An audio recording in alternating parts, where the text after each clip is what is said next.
Welcome to the DraftKings Daily Trot. I'm Jason Gilba, JGilba11. With me is Russell Clay at Russell J. Clay.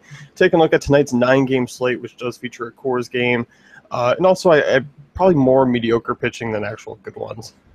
Oh, so much mediocre pitching. It's delightful from a hitter standpoint, but at the same time, it does make lineups priced up, and it's kind of just awkward to look at some of these names where you're like, wait, really? Oh, okay. Sure. Yeah, that pretty much sums it up. I mean, looking at some of these guys, it's like, oh, really? Come on. Give me a discount here, please. Chad Green, come on. Well, he's our first one here. Blue Jays and Yankees, Chad Green versus R.A. Dickey.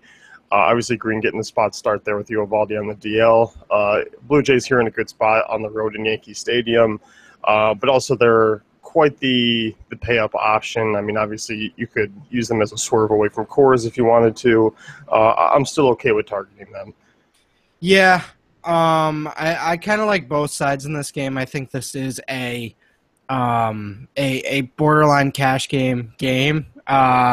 More so on the Blue Jays side, but at the same time, I mean, Dickey's been bad.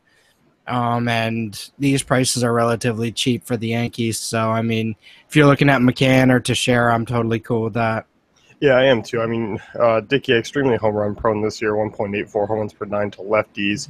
So obviously that, you look at that and go, all right, you do have some pop from the left side there. But also, I mean, even some of the back end guys are like a Starlin Castro, I don't mind just because Dickey's been average against righties as well, 1.50 home runs per 9, 3.38 WOBA. There's definitely some potential there for some home run, upside plays. But it's obviously just more of a GPP play for me as far as the Yankees go. Definitely. Royals and Tigers here, there is some weather concerns in this one. But looking at the pitching, I think it's two arms that you could feel comfortable kind of going up against. Obviously, Kennedy has the name power there, but overall, I mean, extremely home run prone, especially to lefties, but also righties as well, 1.56 home runs per 9. I'm okay with some of these prices, like a J.D. Martinez. That's a really attractive price. And hell, even Justin Upton at 2,300, I'll roll the dice on as well in tournaments. Ooh, all right, you said it, not me. No, I'm just kidding. I'm okay with that at 23. I mean, that's a pure punt at that stage. Even the James McCanns of the world, sitting at the end of that lineup are fine. The ones you really have to question on are like Miguel Cabrera at 47. Is he worth 47? I think this lineup's worth a lot more in terms of tournament and value than it is sort of stability. So I kind of like taking my chances with the value in this lineup. I do too, and I think that's where I kind of might drop down to a Victor Martinez at first base, given he's 900 cheaper there. But also Kinsler's price isn't too bad at 4.3. No, it's not. I'm certainly intrigued with some of these Tigers bats. Yep. As far as the Royals go, I mean, a couple of value guys to really consider here. Obviously, Paulo Orlando leading off. Him and Lorenzo King, I mean, two terrific value outfielding options tonight against Norris, who really hasn't quite put it together at the MLB level yet. Obviously, a guy who was kind of a highly touted prospect or was, within the last few years. But I'm certainly okay with using the value there. Definitely. I mean, I think Lorenzo Cain's in play again, even at 38. It is a little more expensive, but we finally saw some signs of life the other day, which was nice to see. I think this is a nice matchup to potentially keep that going today. Yeah, I mean, under 4K there, certainly intriguing. Even Salvador Perez at 3K, I mean, that's a nice, near a punt option as far as catcher goes, and you're obviously getting a quality bat there behind the plate. Mm-hmm. Marlins and Reds, Brandon Finnegan versus David Phelps. This one, I mean, Reds are coming off a game where I was a little bit let down against Willie Peralta, but Billy Hamilton, Joey Votto both came through. I still think they're both intriguing options, but also they're a little more expensive. I think they're going to be pretty much lost on this slate because there are really not even your first 3 or 4 teams that you're looking at here. Yeah, I think this game gets lost in general. I mean, you just kind of look at the Red side. I don't mind the matchup. I don't mind Votto, but 52 is a lot. Billy Hamilton finally priced up, potentially even out of Jason range at 55. And then, I mean, you kind of look at Duvall even at 49. So those are tough prices to pay up for even in a good matchup, but I can understand if you want to. And this Marlins lineup, we'll see how they react with no Giancarlo Stanton. I do like Ozuna bumping up to the 4 spot there. I think that's intriguing, and obviously you're worried about the lefties sort of and their effectiveness against Finnegan, but Martin Prado also in play. Yeah, it certainly is. You look at Finnegan, extremely home run prone, 2.09 home runs per nine, 3.44 WOBA allowed. I'm definitely okay with Ozuna, even though he's been struggling of late, but I'm definitely okay with that price tag, and his numbers against lefties are very solid. And as you mentioned, Prado, 4,600, a little priced up here on DraftKings, but I certainly don't mind it, especially in that ballpark. But outside of that, I mean, I can't see myself really taking a chance on any other guys there. No, I mean, who knows with Finnegan? This might be an interesting matchup for him as a tournament play. Yeah, it certainly could be. I think overall, I mean, that game in general is kind of GPP territory. Right. Next game here, you got the Padres and Rays, Drew Smyly versus Luis Perdomo. I like some of the Rays prices here, but obviously it's more of the back end guys and kind of the guys not named Brad Miller. He's expensive for me. Obviously, the matchup is solid. I'm not quite sure I can go all the way up there and pay for him. Yeah, but in a Rays stack, you're not going to put him in? Yeah, Rays stack just because he fits the bill. What about a Rays lefty stack? I mean, I'd probably be limiting myself to the top of the lineup there still with Forsythe, Kiermaier, I don't mind, Longoria. So, I mean, what I'm kind of looking at is Kiermaier, Miller, and Corey Dickerson at the end of the lineup. I mean, I think the Rays continue kind of what they did yesterday and keep that going against another weak arm. Yeah, I think so. I mean, you look at Perdomo, he's given up a ton of hard balls to lefties, 39%, 1.94 home runs per nine. I do like his stuff. He just hasn't quite put it together, and I don't think that really happens here today. And rarely do we see the Rays team projected for over 5.5 runs there at home. So I do like them. I do like them as a value standpoint for some of those guys. And really both sides of the plate are fine for me. Yeah, I don't necessarily like the Padres and what they're bringing to the table here. I kind of am interested in Smyly as sort of a tournament arm, but overall, yeah, maybe there are some shots that you could take, a Jabari Blash or something like that. Yeah, I mean, Will Myers, 4,600. That's not a bad price tag to toss in a GPP for me. Same thing with Solarte. I'm okay with using, as you mentioned, Blash. Probably the only 3 guys that I probably look to use, but more of a boomer bust situation with Smyly. Right. A's and Rangers here, Martin Perez versus Ross Detweiler. Really, you got a couple options here on both sides, but the A's are priced up a little bit here outside of Valencia and Smolinski. Davis and Semien are priced up quite a bit, like they actually do hit lefties well, which they do. So credit to DraftKings for giving it to them at an appropriate price, but they're not quite the same value that they were over on FanDuel. I don't like these prices. Yeah. On FanDuel, I think this is a very exploitable A's team, especially at the top of the order, but I don't know. I don't want to pay 45 and 43 for Semien and Valencia based on at least the last month, you know? So definitely a stacking option. Obviously, you have the upside of Chris Davis there against Martin Perez. The top 4, definitely a stacking combination. I just love it. Way more on FanDuel. Yeah, I do too. I still don't mind Smolinski. I mean, 3,700 is an awesome price tag for him. I definitely don't mind that, even though it is coming up a little bit. Valencia, I don't have an issue just in comparison to the other third base guys. So I'm okay with using him. But yeah, I mean, Semien 4.5, obviously that's creeping up into a range with a lot of other ones. Same thing with Davis. And really, even the outside guys, I mean, obviously Brett Eibner, 3,900, could be into some GPP consideration as well. For sure. As far as Texas goes, I mean, Texas is priced up quite a bit here. I mean, they're basically at Coors prices at this point, nearly 5K for most of them or above 5K.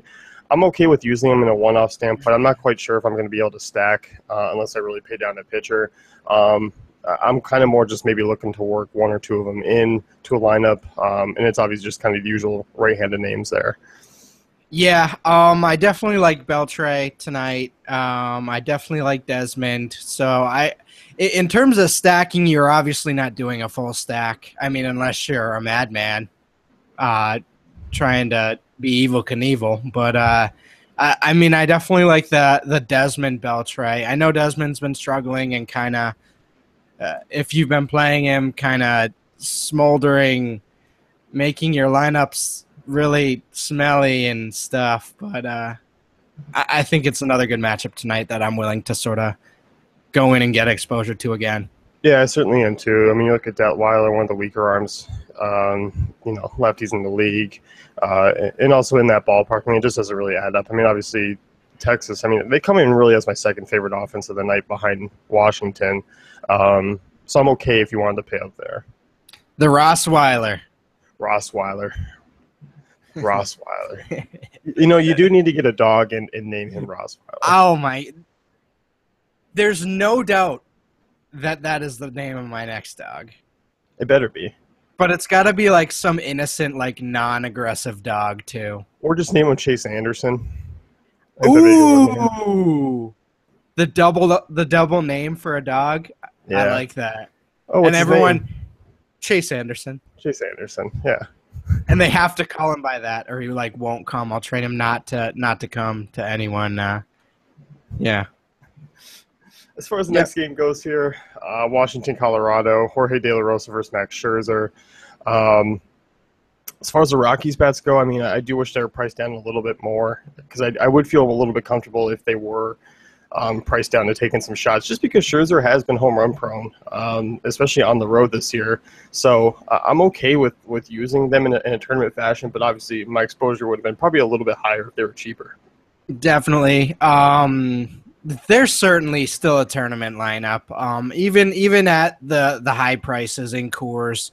As you mentioned, Scherzer, I believe you said last night on FanDuel, 17 home runs given up on the road this year. Yep. That's not good. So I think there's certainly opportunity in a one-off standalone sense for at least the lefties, maybe in Arenado. But yeah, I mean, it is expensive, so it is kind of I like it as a swerve. I think it's going to be low ownership, and I think there's some better odds than people are thinking right now. So for tournaments, yeah, definitely in play. And as you look at this Nationals team, I kind of went back and forth between who I like the most between the Rangers and the Nationals. I kind of settled on the Rangers just because of the slight discount compared to what the Nationals are priced at, but I still love the lefties in this lineup. I still love the righties in this lineup. Jason Worth seems like the cash game play of the night. I think I'm firing away with the top four there, and even heading into the top 5 or 6. Yeah, I'm definitely agreeing. As you mentioned, I mean, everyone is priced up over $5K outside of Revere and Espinosa, which is obviously an expensive stack to work with. You're going to have to punt your remaining pitchers and basically, pay down a pitcher to do so. But yeah, I mean, Worth and Turner are the two guys that I find myself just gravitating towards the most from this game. And I even don't mind a Wilson Ramos in a tournament fashion, or even if you can somehow fit him into your cash lineup, then you can certainly go for it. Definitely. So, Diamondbacks and Mets here. I like some of the price tags in this game. I mean, obviously, Wilmer Flores was the one I'm consistently fond of just because he's a guy who hits lefties well, offers up some value at third base or even first base if you want to go that way. Robbie Ray, I mean, obviously, he's been worse off at home.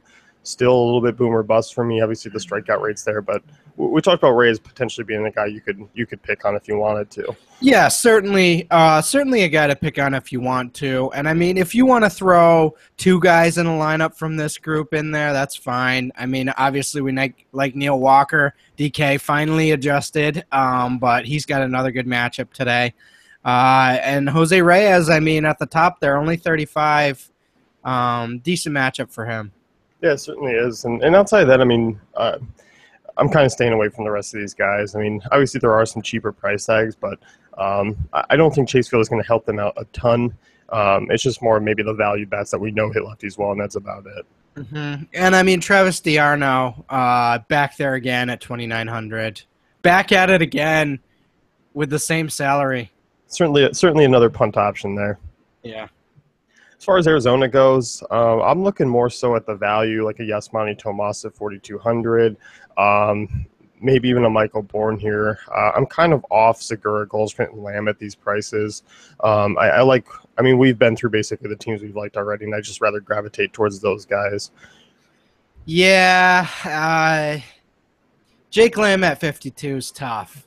That's tough. It makes sense. I get why he's a pay up option, but overall, 52 might be a little too expensive for me. They are a tournament swerve that I kind of like, but overall, pure process, you're not really looking at them at those prices. No, I don't think so either. Mariners and Angels next here. Felix Hernandez versus Ricky Nolasco. I'm not really a fan of using the Angels here. Obviously, Trout is really the only one who has a good track record against Felix, but he just ranks far low in comparison to the other 5K bats I'd rather use. Definitely. It's tough. Again, 5K. Not something you're looking to pay for Trout, especially in a lineup that just doesn't support him at all, especially against Felix, who's been pitching well of late, at least the last 2 starts and even really the last 3. So I'd much rather use Felix than sort of look to bats in this Angels lineup. And as far as Nolasco goes, I'm okay with targeting sort of the middle tier here, as we kind of always do with Cano, Cruz, Seager. I'm not really looking at the secondary pieces. I do think he gets chipped away at. I could see, Seth Smith and Aoki kind of go in 1 for 3 with a walk and a run, but nothing too impressive. Yeah, I'm definitely with you, and I love that Nelson Cruz price is 4,300. I mean, obviously we're using him majority against lefties, but given the fact that Nolasco's a reverse splits guy, 349 well with the righties, 1.77 home runs per 9. Hard not to like Cruz at that price tag.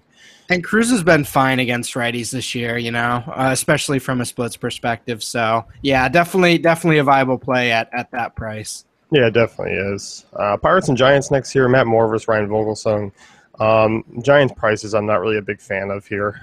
When you're paying 5K for Big Con and 4.9 for Span, just count me off.